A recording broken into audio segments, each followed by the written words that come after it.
ይሄ ቢሸጥ ገንዘብ ነው። ፕላስ ቤት ውስጥ ብዙ ገንዘብም ያድናል። መብራት በሌለበት አሁን ገጠር ላይ በተለይም ቢሰሩ ጠቃሚ ነገር ነው ማለት ነው። በጣም ጠቃሚ ያው ባዮጋዙን እያቀጣጠለው። ስለዚህ አሁን እዚህ ላይ የፈለግነው ምግብ ማብሰል እንችላለን። ሰላም ቤተሰቦችና ተመልካቾች፣ ስለ ባዮጋዝ አመራረትና አጠቃቀም ጠቃሚ ተሞክሮ ላጋራችሁ። ሰብስክራይብ፣ ላይክ እና ሼር ማድረግ እንዳይረሳ። አሁን በቀጥታ ወደ ጉዳያችን እንገባለን። ባዮጋዝ ነው። ከምንድን ነው የሚሰራው? ይሄኛው ከእበት ነው። ኦይ ታሳየኛል። አሁን እቺ ምንድን ናት? እቺኛው መዝጊያና መክፈቻ ናት የጋዙ። ይሄን ስትከፍተው ወዴት ነው የሚሄደው? ወደዛ ይሄዳል። ወደዛ ቤት ይሄዳል። እዛ ውስጥ ነው እናያለን አንድ ደን። እሺ። ስለዚህ ይሄ መቆጣጠሪያው ነው። አዎ፣ ይሄ መቆጣጠሪያው ነው።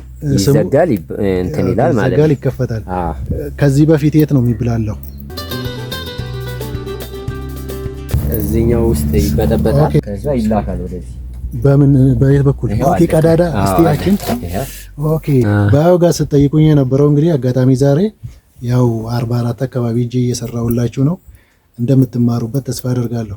በዛች ቀዳዳ በኩል ወደ መቆጣጠሪያው ነው የሚያልፈው። በውሃ ነው የምታብላሉት። ይበጠበጣል እንጂ አይቆይም አይደል? እዚህ አይቆይም። ይሄ ወዳው ይበጠበጣል። ወደ ፊት ለፊት ወዳለው ወደ ታንከሩ ይሄዳል። መሬት ለመሬት ቱቦ አለ ማለት ነው። ሁለት ቱቦ አለ እዚህ ውስጥ። ወደዚህ መቆጣጠሪያ ይሄዳል።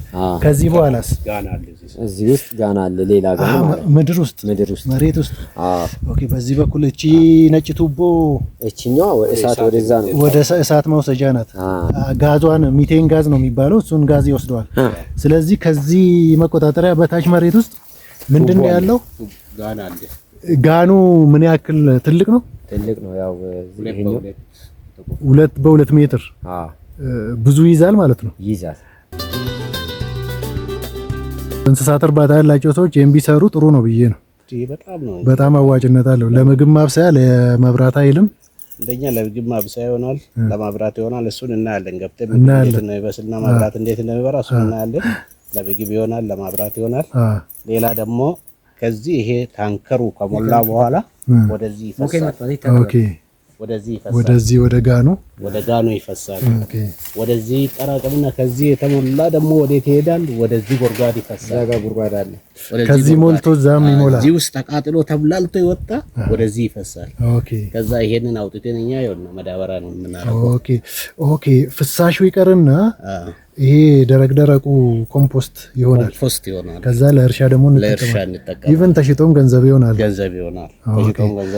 ስለዚህ አሁን ይሄ ሙሉ ነው። ይሄ ሙሉ ነው። አሁን ይጋኑላችሁ እስቲ የሚገርም ነው። በጣም ደስ የሚል ነው።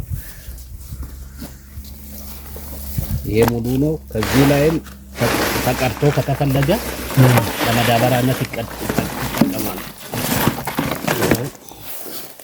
የሚገርም ነው። የተብላላ ማለት ነው። ይሄኛው የተብላላ ማለት ነው። ተቀቀለዘ። ይኸው ተመልካቾች እንግዲህ ከታያችሁ አላውቅም፣ እኔ በደንብ ታየኝ ነው። ከርቀት ሲታይ ጠላ ነው የሚመስለው የተብላላ። ስለዚህ ይሄ ኦልሬዲ ፕሮሰሱን ጨርሷል ማለት ነው። ፕሮሰሱን ጨርሶ ወደዛ ይሄዳል። ጋዙ እዛ አገልግሎት ከሰጠ በኋላ ነው የሚወጣው። ኦኬ፣ የሚገርም ነው። ስለዚህ በጣም ሞልቷል። በጣም የትልቅ ገንዳ ነው። እዚህ ጋር ይከማቻል። ዘን ወደዛ 2 ጉድጓዶች ይሄዳል። ከዛ በኋላ ይሄን ነው የሚሆነው። ኮምፖስት ነው ይሄ። እርሻ ላይ ትጠቀማለህ፣ ካልሆነም ደግሞ ሊሸጥም ይችላል። አዲስ አበባ ላይ አሁን በጣም ይፈለጋል። እኔ ስዞር እንደሰማሁት አንዷ ከረጢት 50 ብር ምናምን ትሸጣለች። እስካሁን ከገበያ ጋር አልተገናኘንም። ገበያ ጋር ቢገናኝ ግን ያው እየሰበሰብን ሰዎች ቢመጡ ቢፈልጉ ትሸጣላችሁ። እሺ፣ ይዘጋና ቀጥለንስ? ቀጥሎ ይሄ ጉድጓድ 2 ነው። አዎ። ይሄኛው መውሰሻው በር አለው። ኦኬ። ቤት በኩል ነው። እነዚህ በር እዚህ ነው። ሁለት በር ነው። አንዱ ወደዛ ይፈሳል፣ እሷ በር አንዱ ወደዚህ ነው። እቺ ቪሼፕ። አንደኛው በር ትዘጋና በአንዱ ብቻ ይፈሳል። ኦኬ። ያኛው ሲሞላ ወደዚህኛው ደግሞ ይከደድና ደግሞ ወደዚህኛው ይገባል። እስከዛ ድረስ ይሄ ይደርቃል። በጣም አሪፍ ነው። በጣም አሪፍ ነው። ቀጥለን ምንድን ነው የምናየው? ባዮጋዙ የመጨረሻ ጥቅም ላይ የሚውልበት ቤት ነው። ኦኬ። በዚህ ቱቦ ነው የሚመጣው። ያቺ ምንድናት? ያቺ ጌጇች። እቺ ጌጇ ኃይል መለኪያ ናት። ምን ኃይል እንዳለ ከዛ ሲወጣ ምን ያክል ኦኬ ከመሬት በዚህ መልኩ ይመጣና እዚህ ጋር ትቆጣጠራላችሁ መለኪያ።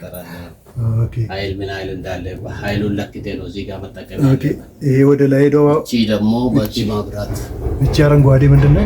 ማብራት ናት። እሷ መዝጊያ እንደ ማብሪያ ማጥፊያ ማለት ነው። እንደ ማብራት ናት። አሁን ለአምፖል ይጠቀማሉ። እዚህ ጋር አምፖሉ እዚህ ጋር አለ። አምፖሉ ይሄው አምፖሉ ይሄን ነው የሚመስለው። በጣም ይበራል። አሁን አብርተን እንዴ አለ አሁን ተሰብራለች። ተሰብራ ነው እንጂ ሻማው አልተደረገለትም። መቀየር አለበት። ኦኬ እንስሳት እርባታ ደስ የሚለው አንዱ ነገር ምንድነው? ወተትና ስጋውን ብቻ ማግኘት አይደለም። ዋናው ቀጥሎ እነዚህ ሁሉ ምርቶች አሉ። ይሄ ቢሸጥ ገንዘብ ነው። ፕላስ ቤት ውስጥ ብዙ ገንዘብም ያድናል። መብራት በሌለበት አሁን ገጠር ላይ በተለይም ቢሰሩ በጣም ጠቃሚ ነገር ነው ማለት ነው።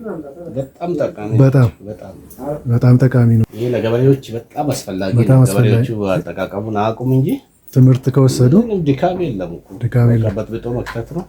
መዳበሪያም ከዛው ያገኛሉ። ለቤት አገልግሎትም ከዛው ያገኛሉ። ግን ወጪ ምናልባት ቁሳቁሶቹ ናቸው ወጪዎቹ። ወጪ ብዙ የለውም። የፋብሪካ እቃዎቹን ለመግዛት ምንም የምትገዛ ይሄ ቱቦ ነው። ቱቦም እዚሁ ነው። ይሄ ቱቦ ነው የምትገዛ።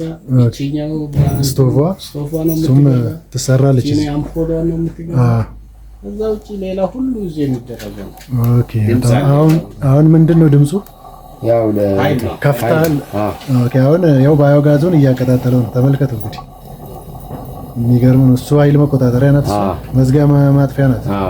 ስለዚህ አሁን እዚህ ላይ የፈለግነው ምግብ ማብሰል እንችላለን።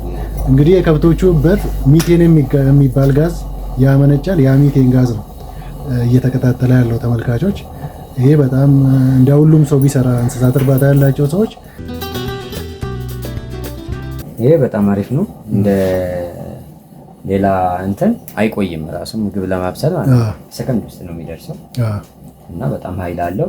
እቃ ያጠቁርም ጥላሸት የሚባለው ነገር ምናምን የለውም። ንጹህ ነው። በቃ ፓወሩ አሁን ውሃውን ጥደንበት ቢሆን ይሄኔ ፈልቷል በቃ። ስለዚህ ለሁሉም ሰው በጣም ጠቃሚ ነው። ስፔሻሊ እርባታ ላይ ያላቸው እንስሳት እርባታ ላይ ያላቸው ውሃ ነው የምንጠቀመው።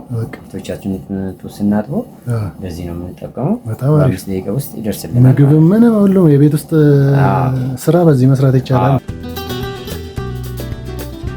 እኔም በጣም ነው የተገረምኩት። ሰዎች ከናንተም ወደፊት መማር ይችላሉ ብዬ አስባለሁ። በቀላሉ በዚህ መልኩ ሙቀቱ ራሱ አያስጠጋም፣ እያቃጠለ ነው። እንግዲህ ተመልካቾች የሆነ ቁም ነገር እንዳገኛችሁ ተስፋ አደርጋለሁ። ከወንድሞቼ ትምህርት እንዳገኘን ሁላችንም እገምታለሁ። አመሰግናለሁ። በዚህ ቪዲዮ ያቀረብኩትን ጠቃሚ ተሞክሮ እንደምትጠቀሙበት ተስፋ አደርጋለሁ። ሰብስክራይብ፣ ላይክ እና ሼር ማድረግ እንዳይረሱ። ቸርነት ዘለቀ ነኝ። አመሰግናለሁ።